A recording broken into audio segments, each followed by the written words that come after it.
HBCU, and what was the transition like for you? It was no transition. I don't change. I change things.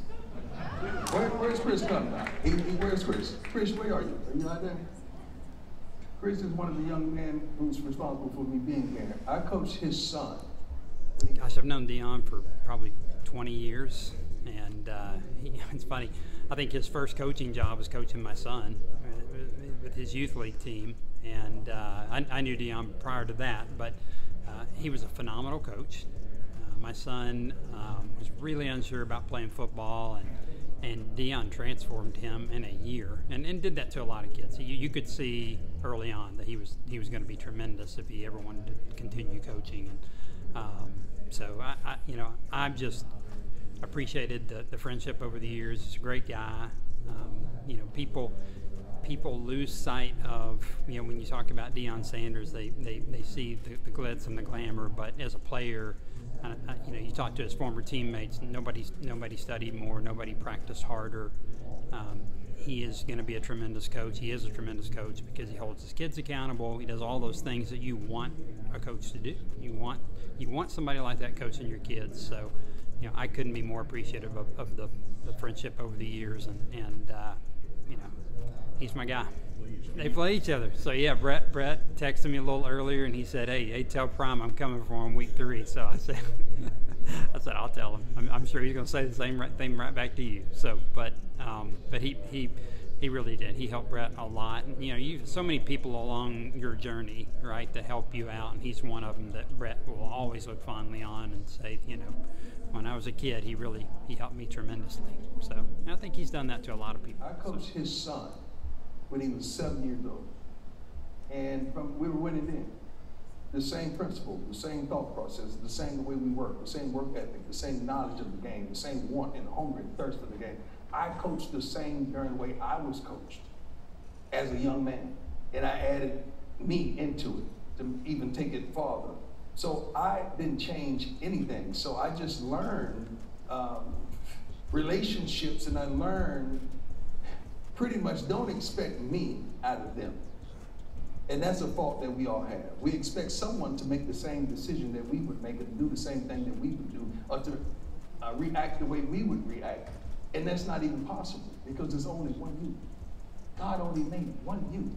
That's why you're so special, because there's only one you. But yet and still, I don't expect none of my cornerbacks to be prime. Did you know how good I was?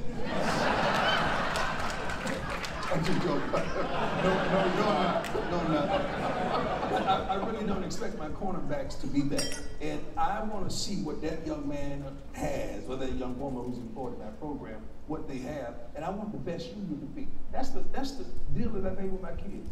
I don't need you guys to be the best on the team, because I coach them from youth all the way up. But I need you to be the best you that you could possibly be. And that's what I want for you all. Be the best you that you could possibly be. We get the same amount of time. So don't tell me about time. We get the same 24 that everyone else gets. What do you do with your 24? Don't get mad at me because I'm living. Don't get mad at me because I'm dominating. Don't get mad at me because I'm on it and I'm in it and I'm about it. Don't get mad at me because I'm alive. I asked my team the other day, I say, how long have you been living? He said 18 years. He said 22 years. He said 21 years. I say, I didn't ask you how long you've been alive or born. How long have you been alive? Because you ain't living. There's a lot of y'all in here. You may be, I'm 55 and looking darn good, but I'm living. Like, I'm living. Ask yourself that when you get back to that beautiful room up there. Are you living? Are you just alive? Baby, I'm living. And you can't get mad because I'm living and you dying. We either living or dying, and I choose to live every darn day. I choose to. I choose to go get it every day. I choose to dominate every day. I choose to make the best of every situation every day. I don't have bad days. I may have a bad moment. I may have a bad minute, even a bad hour. But I never have a bad day, because I got the remote control to my life, baby. And I'm sitting back there with a big screen running that thing. You think I'm gonna give you my remote and let you turn my channel and turn my volume up and make me get louder, make me get lower? You don't control me. I control me. And I am living. Now right there, you're supposed to clap.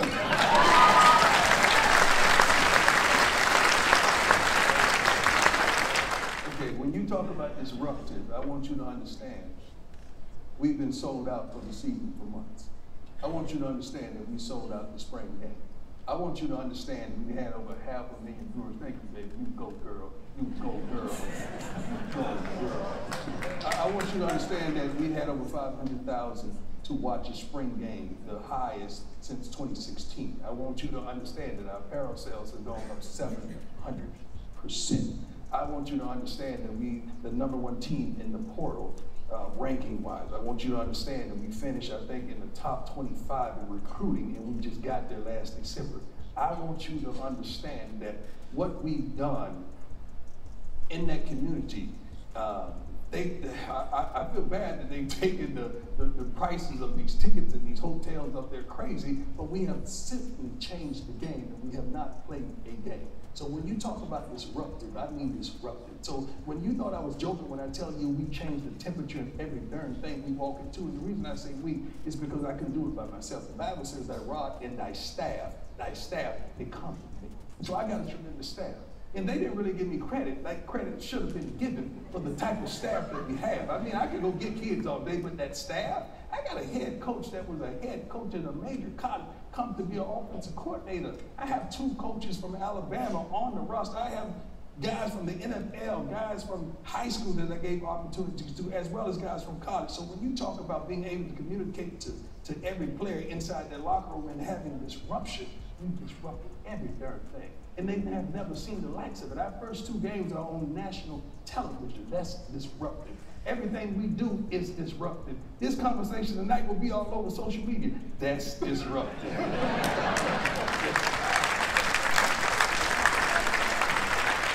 You got to understand, a lot of these coaches don't get it. Some of the big ones do. But some of the other coaches don't get it. I've been to the mountaintop. I've been in the NFL. So when I look at the portal, it's free agency to me. You know, when I look at kids coming out of high school, this draft, there's only a limited number of those kids that's going to get selected now because you have so many people out there in the portal. But it's different with the NIL. I don't really, I keep remembering my head coach, so I got to choose my words every now and then. There's a voice inside there. No, don't say that, Brian. Don't say that. You got to understand that it's only a few players in the whole NCAA college football that you can identify with that are really marketable enough that some of you wonderful people that are astute in business would say, you know what, I'm going to give that guy a NIL deal. That's name, image, and likeness. Other than that, how do they really add value? 2 of those gentlemen we have on our team. There's Travis Hunter, which was the #1 player in the country a year ago that chose to come to Jackson State with me and chose to come to Colorado with me, and my son, who's the quarterback, who's phenomenal. So those are 2 young men that can flat out ball. We have 2 of the possible 3 or 4 in college that you may recognize. Now, the collectives is something different. That's just like everyone in this room, we pass a bucket like we in a church, and they put the money in, then I walk out of the room and they say, you know what, we're going to give that to him, we're going to give that to him, they're going to give that. That's the collective. That's not the way it was intended to be. It was intended to be name, image, and likeness. It was intended to be that. But since it's that, I'm going to play your game.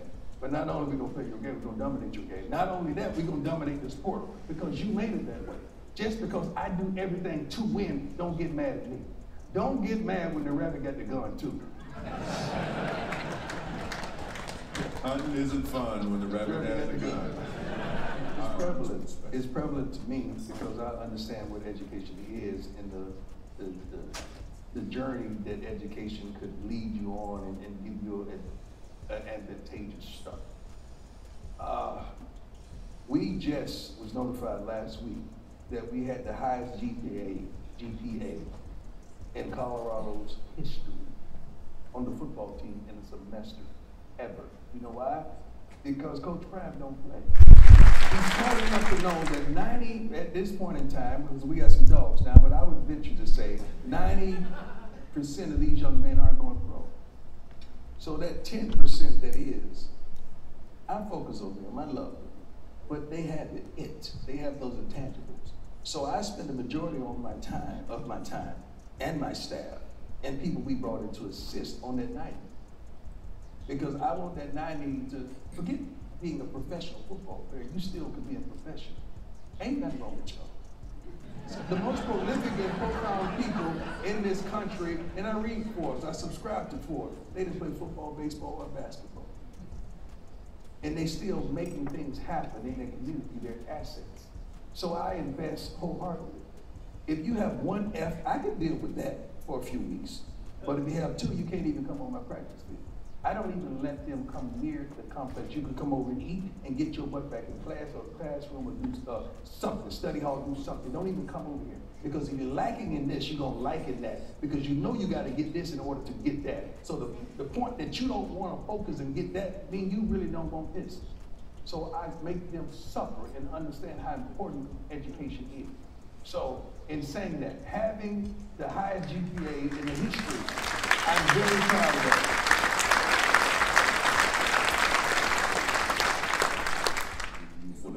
I love it, but I don't. Okay, when a kid wants to get compensated, he's placing himself in the understanding of being professional now, because you're being compensated. So now these writers and these reporters who once gave you grace and gave you a pass because you're a college kid, you don't know any better. Now you're making more money than them. So now their pen turns into a weapon, and their fingers turns into swords, and they don't care whatsoever because now they want to damage you. Because it's a jealousy inside of that spirit of it. Now you got bloggers, you got all kind of people who are writing about you, and then this is the worst thing ever, that phone. That phone. See, they come right in from practice and get on that phone to see what they're saying about it. And that thing right there is tough, because there's some people down there that are gangsters with that thumb and that thing. They're gangsters. And they will hurt your feelings, they will hurt your heart. But I tell my kids, don't give them the power, don't give them the propensity to control you. All by a post. So you let them control you, because now they're saying you're great and you're high, but then they say you're not. And you're upset.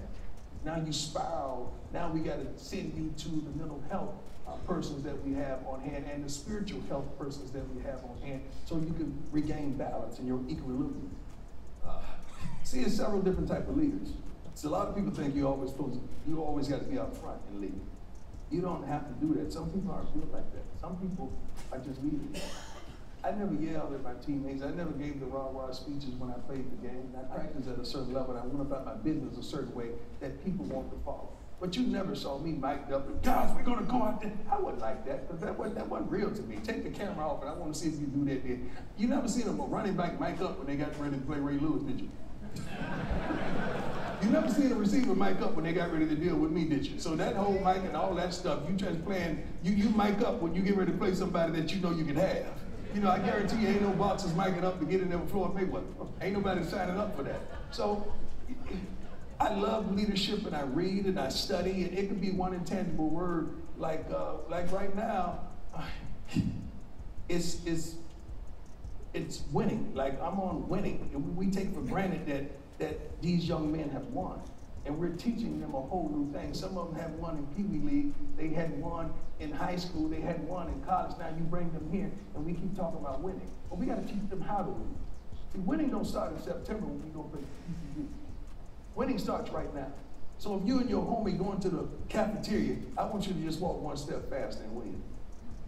Yeah, if you're sitting there eating and he's on his last bite, I want you to hurry up and finish before he's doing dump your plate. I want you to win.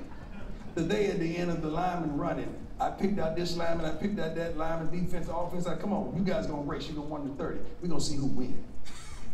In the locker room now, I got the ping pong table, I got the pool table, I got the cornhole table, I got the air hockey table. Everything I got in there is a two-player game, because it's got to be competition, because I got to teach you how to win.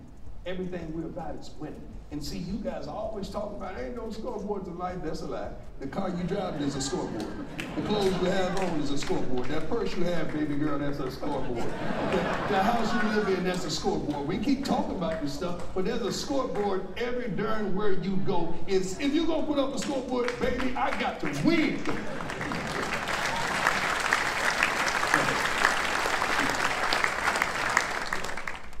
People. I'm serious. I'm a needed to be needed type person. If you don't show me a need, I have no purpose with you. You got to show me a need, and I show you desire. You show me a need, I show you passion. You show me a problem, I show you how to fix it. You show me a beginning, I'm gonna show you the end. Like, I'm that type of person. That's who I am, that's who I've been called to be, and that's what I love. I love life, man. I really do enjoy life. Every day I wake up, I'm like, Lord, thank you. I can't believe you chose me to be out here in Boulder, Colorado. This beautiful view and mountains and all this, and these expensive houses. They didn't tell me that before they decided. All these expensive houses and all that. But I love it because I've never been in no snow. I played in the NFL for 14 years, and I never played a snow game whatsoever. So I get out here and snow up here. I'm like, yeah, baby. Like, and it's just another chapter. But if I'm ignorant enough to think that God only would bring me to Boulder, Colorado for football, I've lost my mind. See, the thing I love about the game, man, and the thing I love so much is that sports transcends ethnicity. Like right now, we're thinking about the Denver Nuggets, and we think about the Miami Heat, and we're not seeing white and black. We're seeing the Denver Nuggets and the Miami Heat. When Tom Brady ain't white or he's not black. Michael Jordan is not white or he's not black. When you reach a certain level of excellence, you don't have color. Oh, I want y'all to marinate on that because that was so good. When you reach a certain level of excellence, there's no color. You don't see white, black, Hispanic, Asian. You just see excellence. So every day our commitment should be to excellence. I just want to get a little better every day. I know I'm not perfect, and God ain't making me perfect. If He would have made me perfect, I wouldn't need Him. So it's going to always be tribulations. I'm going to always trip and stumble, but I'm going to get back up. But what if we all gave it out all every darn day? I don't call in sick. Baby, I got 8 toes, and I'm still stepping in the name of love. I want to see us unite. I want to see us together. I'm not into politics. I'm into people. So I'm into people. I'm into you. I'm into making you smile, making you enjoy life, letting you see another way, letting you see something in this gentleman. Thank you for giving me this platform, because I would have never been able to talk to this wonderful group of people if not you guys being able to give me this platform. And I thank you. I thank you so much, because I'm going to touch someone in here tonight.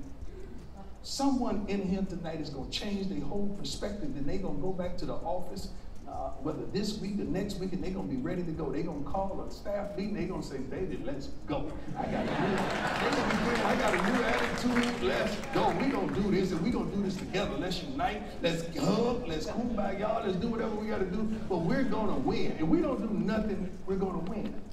And it don't start with the big stuff. It starts with the little things. We're going to win. I hug and squeeze our custodians, our chefs in the kitchen, everybody in that complex. I got an effect. And in fact, losing was sleep there, marinating there, doing the Dougie there for about 20 years. I got to get losing out of there, baby. So everything I got to bring in has got to be a winning attitude, and that starts with me. It's only 2 people in there going to get a record. And both of them last name Sanders. That's me and the quarterback. Last question. I know you want to front for your hood and do everything for your neighborhood, but what about everybody else? You got to stop making decisions based on you and start making decisions based on us, because God has called you to be so much larger than you could ever fathom. I know you're only 19 right now and you don't see this, but I do. You're going to impact the whole entire country if you get it together. I know what you're going to say when I tell you there's no I in team. You're going to look at me, you're going to say there's an I in the middle of Deion, there's an I in the middle of win, there's an I in the middle of crime, but I'm not talking about that. I want you to understand that life is so much larger. And start being inclusive with everybody and everything. Because you got it. You're blessed. You got a tremendous gift. And you're going to do some things that you never found. You may even be a coach one day. You may love the Lord one day. You may be a great father one day. And what I want you to do too, I want you to love your mother and take care of your mother like never before. Because you're going to lose both fathers. And you're going to be searching for a father figure. But remember I told you about the Lord? That's going to be your father. And he's never going to forsake you. I know your fathers had faults and you carried some things, but you never know when is when. Because I would hate for them to leave and you never said I love you to either one. Because you and your father, you know, he was following your father. And your stepfather was so respectful of your biological father that he never tried to step on his toes, but he was a good man. But out of respect for your father, he never told you no. And I don't want you to have to deal with that and live with that for the rest of your life. But if you do, watch the type of father you will be. And anybody that you see bleeding on the inside, help. I'm not talking about the outside. I'm not talking about the exterior. Because we can all put it on and look good and look fabulous and cover it up and mascara it up. But I'm talking about that inside. I'm talking about that inside. So I want you to understand what I just told you. Because God is going to use you, young man. Mighty. Now right there you can clap. Ladies and gentlemen,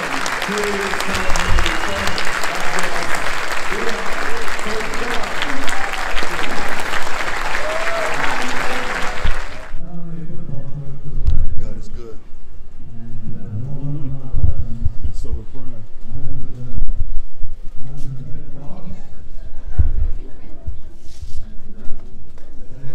You did an awesome job. It's always we're good. Thank you, guys. What's up, Bo? How you doing, sir?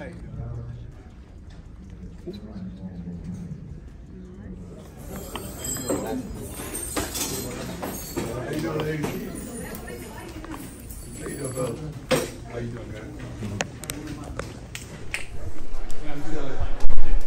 Take care. You tell my man that come like that. I didn't have to make it. A lot of ankle showing, Sam. That's all I'm saying.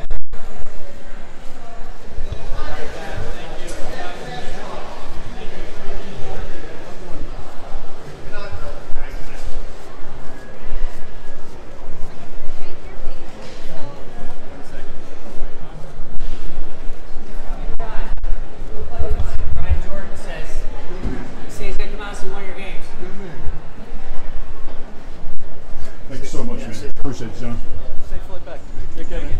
Appreciate Safe you. flight back. Take care.